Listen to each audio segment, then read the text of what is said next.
प्रिय भक्तों, अब हम आपको विजया एकादशी से जुड़ी बहुत ही दुर्लभ कथा सुनाने जा रहे हैं। आप इसे ध्यान पूर्वक सुनिए। एक बार अर्जुन भगवान श्री कृष्ण से एकादशी का महात्म्य सुनकर आनंद विभोर हो रहे थे। जया एकादशी के महात्म्य को जानने के बाद अर्जुन कहते हैं, माधव, फाल्गुन मास में कृष्ण पक्ष की विजया एकादशी का क्या महात्म्य है, आपसे मैं जानना चाहता हूँ। अत कृपा करके इसके विषय में जो कथा है वह सुनाएं। अर्जुन द्वारा अनुनय पूर्वक प्रश्न किए जाने पर श्री कृष्ण कहते हैं, प्रिय अर्जुन, फाल्गुन मास की कृष्ण पक्ष की एकादशी विजया एकादशी के नाम से जानी जाती है। इस एकादशी का व्रत करने वाला सदा विजयी रहता है। हे अर्जुन, तुम मेरे प्रिय सखा हो, अत मैं इस व्रत की कथा तुमसे कह रहा हूँ। आज तक इस व्रत की कथा मैंने किसी को नहीं सुनाई। तुमसे पूर्व केवल देवर्षि नारद ही इस कथा को ब्रह्मा जी से सुन पाए हैं। तुम मेरे प्रिय हो, इसलिए तुम मुझसे यह कथा सुनो। एक समय की बात है, देवर्षि नारद जी ने जगत पिता ब्रह्मा जी से कहा, महाराज, आप मुझसे फाल्गुन मास के कृष्ण पक्ष की एकादशी का विधान कहिए। ब्रह्मा जी कहने लगे कि हे नारद, विजया एकादशी का व्रत पुराने तथा नए पापों को नाश करने वाला है। इस विजया एकादशी की विधि मैंने आज तक किसी से भी नहीं कही। यह समस्त मनुष्यों को विजय प्रदान करती है। हिंदू धर्म में एकादशी का व्रत महत्वपूर्ण स्थान रखता है। प्रत्येक वर्ष 24 एकादशियां होती हैं। जब अधिक मास या मलमास आता है तब इनकी संख्या बढ़कर 26 हो जाती है। विजया एकादशी अपने नाम के अनुसार विजय प्रदान करने वाली है।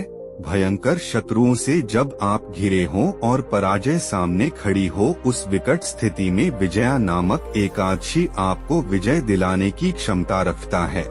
प्राचीन काल में कई राजा महाराजा इस व्रत के प्रभाव से अपनी निश्चित हार को जीत में बदल चुके हैं। इस महाव्रत के विषय में पद्म पुराण और स्कंद पुराण में अति सुंदर वर्णन मिलता है। अब मैं इस कथा का वर्णन करता हूँ, तुम इसे बड़े ही ध्यान से और शांतचित्त होकर सुनना। त्रेता युग में मर्यादा पुरुषोत्तम श्री रामचंद्र जी, जो विष्णु के अंशावतार थे, जब उनको 14 वर्ष का वनवास हो गया, तब वे श्री लक्ष्मण तथा सीता जी सहित पंचवटी में निवास करने लगे। वहाँ पर दुष्ट रावण ने जब सीता जी का हरण किया, तब इस समाचार से श्री रामचंद्र जी तथा लक्ष्मण अत्यंत व्याकुल हुए और सीता जी की खोज में चल दिए। घूमते घूमते जब वे मरणासन्न जटायु के पास पहुँचे तो जटायु उन्हें सीता जी का वृत्तांत सुनाकर स्वर्गलोक चला गया। कुछ आगे जाकर उनकी सुग्रीव से मित्रता हुई और बाली का वध किया। हनुमान जी ने लंका में जाकर सीता जी का पता लगाया और उनसे श्री रामचंद्र जी और सुग्रीव की मित्रता का वर्णन किया।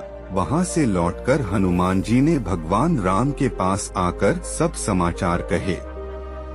श्री रामचंद्र जी ने वानर सेना सहित सुग्रीव की संपत्ति से लंका को प्रस्थान किया।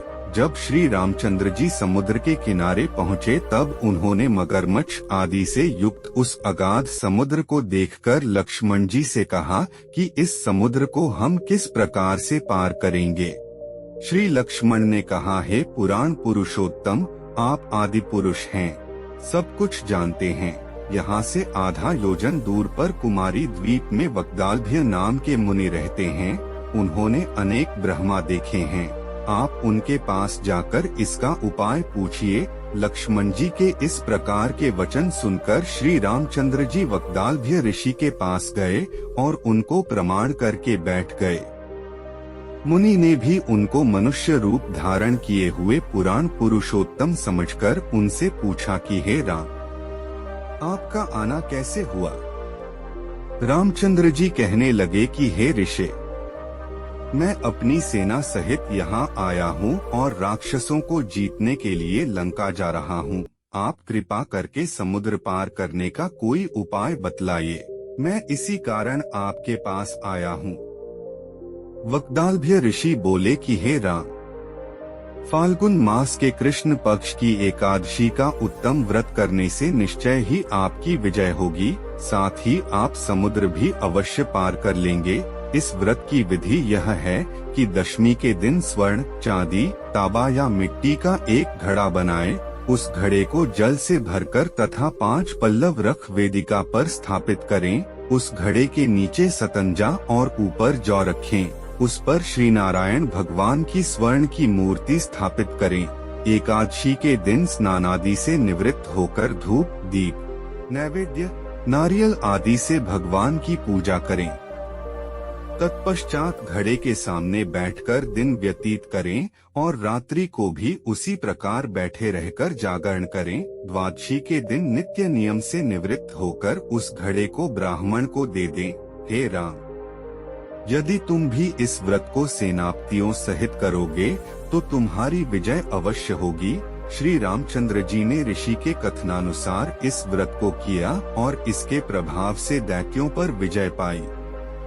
अत हे राजन, जो कोई मनुष्य विधि पूर्वक इस व्रत को करेगा, दोनों लोकों में उसकी अवश्य विजय होगी। श्री ब्रह्मा जी ने नारद जी से कहा था कि हे पुत्र, जो कोई इस व्रत के महात्म्य को पढ़ता या सुनता है, उसको वाजपेय यज्ञ का फल प्राप्त होता है। बोलिए सियावर रामचंद्र की जय, महाबली हनुमान की जय, श्री लक्ष्मी नारायण भगवान की जय। एक आलसी लेकिन भोला भाला युवक था आनंद। दिन भर कोई काम नहीं करता, बस खाता ही रहता और सोता रहता। घर वालों ने कहा चलो जाओ निकलो घर से, कोई काम धाम करते नहीं हो, बस पड़े रहते हो। वह घर से निकलकर यूं ही भटकते हुए एक आश्रम पहुंचा। वहां उसने देखा कि एक गुरुजी हैं, उनके शिष्य कोई काम नहीं करते थे, बस मंदिर में पूजा करते हैं। उसने मन में सोचा यह बढ़िया है, कोई काम धाम नहीं, बस पूजा ही तो करना है। आनंद गुरुजी के पास जाकर पूछा, गुरुजी क्या मैं यहाँ रह सकता हूँ? गुरुजी बोले हाँ क्यों नहीं। फिर आनंद कहता है, लेकिन मैं कोई काम नहीं करूँगा गुरुजी। तब गुरुजी कहते हैं, ठीक है, तुम्हें कोई काम नहीं करना है, बस पूजा करनी होगी। आनंद बोला ठीक है, वह तो मैं कर लूँगा। अब आनंद महाराज जी के आश्रम में रहने लगे। ना कोई काम ना कोई धाम, बस सारा दिन खाते रहो और प्रभु भक्ति में भजन गाते रहो। महीना भर हो गया। फिर एक दिन आई एकादशी। उसने रसोई में जाकर देखा खाने की कोई तैयारी नहीं थी। उसने गुरुजी से पूछा, आज खाना नहीं बनेगा क्या? गुरुजी ने कहा, नहीं, आज तो एकादशी है, तुम्हारा भी उपवास है। उसने कहा, नहीं, अगर हमने उपवास कर लिया तो कल का दिन ही नहीं देख पाएंगे हम तो, भूख से तो हमारे प्राण ही निकल जाएंगे। हम नहीं कर सकते उपवास, हमें तो भूख लगती है। आपने पहले क्यों नहीं बताया कि हमें उपवास भी करना होगा? गुरुजी ने कहा, ठीक है, तुम ना करो उपवास, पर खाना भी तुम्हारे लिए कोई और नहीं बनाएगा, तुम खुद बना लो। अब आनंद मरता क्या न करता, गया रसोई में। गुरुजी फिर आए और बोले, देखो, अगर तुम खाना बना लो तो राम जी को भोग जरूर लगा लेना और नदी के उस पार जाकर रसोई बनाओ। ठीक है बोलकर आनंद लकड़ी, आटा, तेल, घी, सब्जी लेकर चले गए। जैसा तैसा खाना भी बनाया। खाने लगा तो याद आया गुरुजी ने कहा था कि राम जी को भोग लगाना है। वह भजन गाने लगा, मेरे राम आइए भोग लगाने, प्रभु राम आइए, श्री राम आइए मेरे भोजन का भोग लगाइए। कोई ना आया तो बेचैन हो गया कि यहाँ तो भूख लग रही है और राम जी आ ही नहीं रहे। भोला मानस जानता नहीं था कि प्रभु साक्षात तो आएंगे नहीं, पर गुरुजी की बात मानना जरूरी है। फिर उसने कहा, देखो प्रभु राम जी, मैं समझ गया कि आप क्यों नहीं आ रहे हैं। मैंने रूखा सूखा बनाया है और आपको तर माल खाने की आदत है, इसलिए नहीं आ रहे हैं। तो सुनो प्रभु, आज वहाँ भी कुछ नहीं बना है, सबकी एकादशी है, खाना हो तो यह भोग ही खा लो। श्री राम अपने भक्त की सरलता पर बड़े मुस्कुराए और माता सीता के साथ प्रकट हो गए। भक्त असमंजस में। गुरुजी ने तो कहा था कि राम जी आएंगे, पर यहाँ तो माता सीता भी आई है और मैंने तो भोजन बस 2 लोगों का बनाया है। चलो कोई बात नहीं, आज इन्हें ही खिला देते हैं। बोला, प्रभु मैं भूखा रह गया, लेकिन मुझे आप दोनों को देखकर बड़ा अच्छा लग रहा है। लेकिन अगली एकादशी पर ऐसा न करना, पहले बता देना कि कितने जन आ रहे हो, और हाँ थोड़ा जल्दी आ जाना। राम जी उसकी बात पर बड़े मुदित हुए, प्रसाद ग्रहण करके चले गए। अगली एकादशी तक यह भोला मानस सब भूल गया। उसे लगा प्रभु ऐसे ही आते होंगे और प्रसाद ग्रहण करते होंगे। फिर एकादशी आई, गुरुजी से कहा मैं चला अपना खाना बनाने पर। गुरुजी थोड़ा ज्यादा अनाज लगेगा, वहाँ 2 लोग आते हैं। गुरुजी मुस्कुराए, भूख के मारे बावला है, ठीक है ले जा और अनाज ले जा।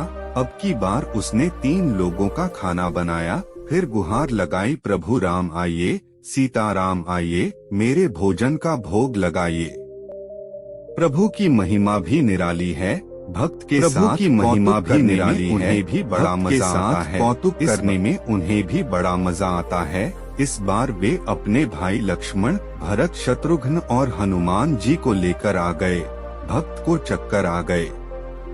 क्या हुआ, एक का भोजन बनाया तो 2 आए, आज 2 का खाना ज्यादा बनाया तो पूरा खानदान आ गया। लगता है आज भी भूखा ही रहना पड़ेगा। सबको भोजन लगाया और बैठे बैठे देखता रहा। अनजाने ही उसकी भी एकादशी हो गई। फिर अगली एकादशी आने से पहले गुरुजी से कहा, गुरुजी ये आपके प्रभु राम जी अकेले क्यों नहीं आते? हर बार कितने सारे लोग ले आते हैं। इस बार अनाज ज्यादा देना। गुरुजी को लगा कहीं यह अनाज बेचता तो नहीं है, देखना पड़ेगा जाकर। भंडार में कहा इसे जितना अनाज चाहिए दे दो, और फिर छुपकर उसे देखने चल पड़े। इस बार आनंद ने सोचा खाना पहले नहीं बनाऊंगा, पता नहीं कितने लोग आ जाएं, पहले बुला लेता हूँ फिर बनाता हूँ। फिर गुहार लगाई, प्रभु राम आइए, श्री राम आइए, मेरे भोजन का भोग लगाइए। इस बार तो सारा राम दरबार मौजूद हो गए। इस बार तो हनुमान जी भी साथ आए, लेकिन यह क्या प्रसाद तो तैयार ही नहीं है। भक्त ठहरा भोला भाला, बोला प्रभु इस बार मैंने खाना नहीं बनाया। प्रभु ने पूछा क्यों? आनंद बोला मुझे तो मिलेगा है नहीं, मैं जितना राशन लाता हूँ आप उससे ज्यादा व्यक्तियों को लेकर आ जाते हैं, मेरे लिए तो भोजन बचता ही नहीं है, फिर क्या फायदा बनाने का, आप ही बना लो और खुद ही खा लो। राम जी मुस्कुराए, सीता माता भी गदगद हो गई उसके मासूम जवाब से। लक्ष्मण जी बोले क्या करें प्रभु? प्रभु बोले भक्त की इच्छा है पूरी तो करनी पड़ेगी, चलो लग जाओ काम से। लक्ष्मण जी ने लकड़ी उठाई, माता सीता आटा गूंथने लगी। भक्त एक तरफ बैठकर देखता रहा। माता सीता रसोई बना रही थी तो कई ऋषि मुनि, यक्ष, गंधर्व प्रसाद लेने आने लगे। इधर गुरुजी ने देखा कि खाना तो बना नहीं, भक्त एक कोने में बैठा है। गुरुजी ने पूछा बेटा क्या बात है, खाना क्यों नहीं बनाया? बोला अच्छा किया गुरुजी आप आ गए, देखिए कितने लोग आते हैं प्रभु के साथ। गुरुजी बोले मुझे तो कुछ नहीं दिख रहा तुम्हारे और अनाज के सिवा। भक्त ने माथा पकड़ लिया, एक तो इतनी मेहनत करवाते हैं, प्रभु भूखा भी रखते हैं और ऊपर से गुरुजी को दिख भी नहीं रहे, यह और बड़ी मुसीबत है। प्रभु से कहा आप गुरुजी को क्यों नहीं दिख रहे हैं? प्रभु बोले मैं उन्हें नहीं दिख सकता। बोला क्यों? वे तो बड़े पंडित हैं, ज्ञानी हैं, विद्वान हैं, उन्हें तो बहुत कुछ आता है, उनको क्यों नहीं दिखते आप? प्रभु बोले माना कि उनको सब आता है, पर वे सरल नहीं हैं तुम्हारी तरह, इसलिए उनको नहीं दिख सकता। आनंद ने गुरुजी से कहा गुरुजी प्रभु कह रहे हैं, आप सरल नहीं हैं, इसलिए आपको नहीं दिखेंगे। गुरुजी रोने लगे, वाकई मैंने सब कुछ पाया पर सरलता नहीं पा सका तुम्हारी तरह, और प्रभु तो मन की सरलता से ही मिलते हैं। प्रभु प्रकट हो गए और गुरुजी को भी दर्शन दिए। इस तरह एक भक्त के कहने पर प्रभु ने उसके गुरु को दर्शन दिए और अपने भक्ति के लिए रसोई भी बनाई। इसलिए तो कहा जाता है कि प्रभु अपने भक्त के भाव और मन देखते हैं। श्री रामचरितमानस में एक बहुत ही सुंदर पंक्ति है, निर्मल मन जन सो मोहि पावा, मोहि कपट छल छिद्र न भावा। तो बोलिए श्री रामचंद्र की जय, महाबली हनुमान की जय। आइए अब मनोकामनाओं की पूर्ति करने वाली बड़ी ही दुर्लभ तीसरी कथा को सुनते हैं।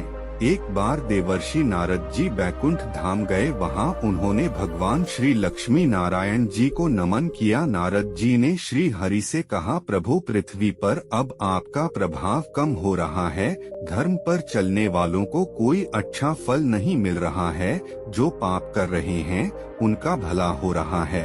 तब श्री हरि ने कहा, ऐसा नहीं है देवर्षि, जो भी हो रहा है सब नेति के जरिए हो रहा है। नारद जी बोले, मैं तो देखकर आ रहा हूँ पापियों को अच्छा फल मिल रहा है और भला करने वाले धर्म के रास्ते पर चलने वाले लोगों को बुरा फल मिल रहा है। भगवान ने कहा, कोई ऐसी घटना बताओ। नारद जी ने कहा, अभी मैं एक जंगल से आ रहा हूँ, वहाँ एक गाय दलदल में फंसी हुई थी, कोई उसे बचाने वाला नहीं था। तभी एक चोर उधर से गुजरा, गाय को फंसा हुआ देखकर वह नहीं रुका, वह उस पर पैर रखकर लांघकर चला गया। आगे जाकर चोर को सोने की मोहरों से भरी एक थैली मिली। थोड़ी देर बाद वहां से एक वृद्ध साधु गुजरा, उसने उसे गाय को बचाने की पूरी कोशिश की, पूरे शरीर का जोर लगाकर उसे गाय को बचा लिया। लेकिन मैंने देखा कि गाय को दलदल से निकलने के बाद वह साधु आगे गया तो एक गड्ढे में गिर गया और उसे चोट लग गई। प्रभु बताइए यह कौन सा न्याय है? नारद जी की बात सुन लेने के बाद प्रभु बोले, यह सही ही हुआ है। जो गाय पर पैर रखकर भाग गया था उसकी किस्मत में तो एक खजाना था, लेकिन उसके इस बात के कारण उसे केवल कुछ मोहरें ही मिली। वहीं उस साधु को गड्ढे में इसलिए गिरना पड़ा क्योंकि उसके भाग्य में मृत्यु लिखी थी, लेकिन गाय को बचाने के कारण उसके पुण्य बढ़ गए और उसकी मृत्यु एक छोटी सी चोट में बदल गई। इंसान के कर्म से उसका भाग तय होता है, इसलिए अच्छे कर्म करना कभी भी नहीं छोड़ना चाहिए। यह सुनकर नारद जी बहुत प्रसन्न हुए और भगवान श्री लक्ष्मी नारायण जी की जय जयकार करते हुए बैकुंठ से चल दिए। बोलिए श्री लक्ष्मी नारायण भगवान की जय।